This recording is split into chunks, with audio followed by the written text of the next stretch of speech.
घबराए और अपनी दमदारी के साथ में आवाज उठाए। अगर आप और हम चले गए तो निश्चित तौर पर माला दबा करने के अंदर शिवरात्रि की कुर्सी के साथ में घटना नहीं होगी। भाई कमलेश्वर जी बहुत बहुत धन्यवाद। सर्वप्रथम हमारे पुरखों को मैं नमन करता हूँ और मेरी कर्मभूमि रही बाजना को मैं नमन करता हूँ, क्योंकि रावटी के साथ साथ टुकड़ों टुकड़ों में मुझे यहाँ काम करने का मौका मिला है और मेरी बातों को मैं आगे बढ़ाऊंगा, क्योंकि यहाँ के दुख और दर्द बहुत सारे हैं।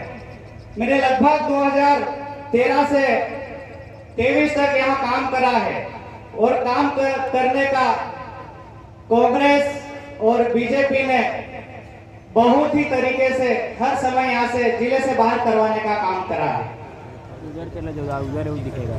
मेरा काम था जो हमारे समुदाय हैं, जो हमारे लोग हैं, उनके मैं नौकरी में रहते हुए कैसे काम कर पाऊं।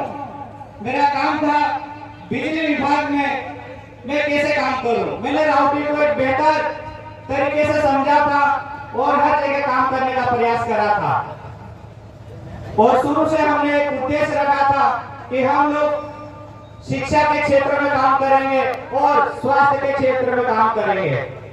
पर इन जनप्रतिनिधियों ने, और जनप्रतिनिधि कोई दूसरे नहीं, सिर्फ और सिर्फ कांग्रेस और बीजेपी के दलाल और हमारे समाज के नेता, मैं उनको कहना चाहता हूं कि आप हमें दबाने की कोशिश कितनी कर लो, अगर किसी में जो जुनून है तो आप किसी भी प्रदेश में भिजवा दीजिए, किसी भी जिले में भिजवा दीजिए, हम काम करेंगे और करते ही रहेंगे।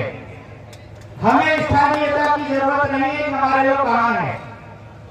हम चाहते हैं आदिवासी समुदाय के लोग, हमारे लोग जहाँ रहेंगे वहाँ काम करेंगे और ऐसा काम करेंगे जो कि सभी को हक, अधिकार और जो छोटी छोटी मूलभूत आवश्यकताएं हैं उनके ऊपर काम करेंगे। हम बड़े बड़े वादे करना नहीं चाहते। मैंने रतलाम के विधानसभा क्षेत्र 221 कोड़े नजदीक से देखा है और मुख्य रूप से रावटी और बाजना के इलाके को। तो मैं सर्वप्रथम बाजना के आसपास जितने गांव, रावटी के आसपास जितने गांव और सावन सेलाना के जितने गांव, सभी हमारे वरिष्ठ बुद्धिजीवियों को और साथियों को प्रणाम जोहार करता हूं और मैं कहना चाहता हूं कि हम लोग जल, जंगल, जमीन की बचाने की बात करते हैं, तो जो आज हम लोग देख रहे हैं स्थानीय स्तर पे, आने वाले समय में हो सकता है कि हमें यहाँ से विस्थापित होना पड़े। और मैं बात कर रहा हूँ एक लेन कॉरिडोर की, जो कि हमारे आदिवासी समुदाय के सीने के ऊपर से निकाला गया है। आदिवासी समुदाय की जो जमीनें थी उनके ऊपर से निकाला गया है। जहां तक एक लेन रोड बनाने की बात थी वो तो ठीक है, उसमें भी बहुत सारे हमारे परिवार बर्बाद हुए हैं, गांव के गांव बर्बाद हुए हैं, विस्थापित हुए हैं। पर आने वाला जो समय है वो और ही बुरा आने वाला है।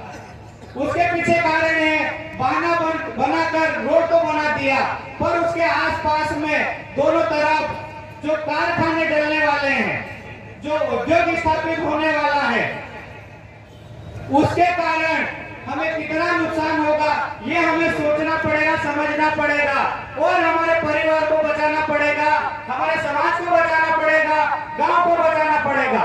मैं ये कह देना चाहता हूं, अगर आप हम सब आज नहीं चेते, सजग नहीं रहे, तो हो सकता है आने वाले समय में रतलाम से लगाकर हमारे झाबुआ जिले की जो आखिरी बाउंड्री है, रोड के चारों तरफ, दोनों तरफ जो गांव है उनको विस्थापित करे। हो सकता है हमें विस्थापन में गांव के गांव अलग अलग जमीन नहीं मिलते हुए कहीं दूर दराज में रख दिए जाए। तो आज ही हम परिवार से परिवार जुड़े, समाज से समाज जुड़े, गांव से गांव जुड़े और जो निवेश क्षेत्र स्थापित होने वाले हैं या प्रस्तावित है उसका पुरजोर विरोध करें।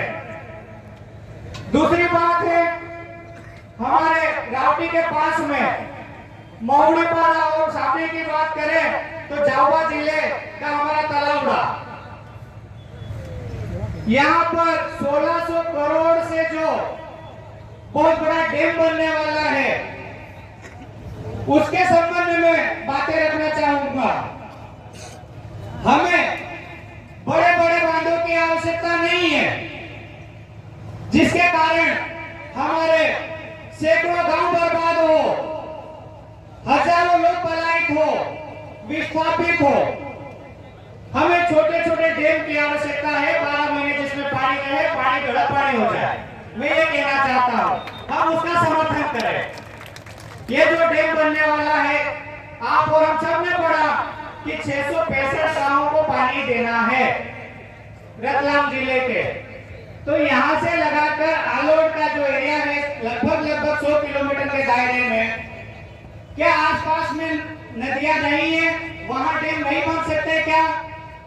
हमारे जहां आदिवासी समुदाय है, समाज है, आप हमें ही क्यों डुबाना चाहते हैं? मैं ये कहना चाहता हूं, आप और हम सबको अगर रतलाम जिले और झाबुआ जिले के जो हमारे समुदाय है और जो हमारे गांव है माही किनारे, अगर वास्तविक रूप से हमें बचाना है तो एक दूसरे को जुड़ना पड़ेगा, एक दूसरे से बातें करना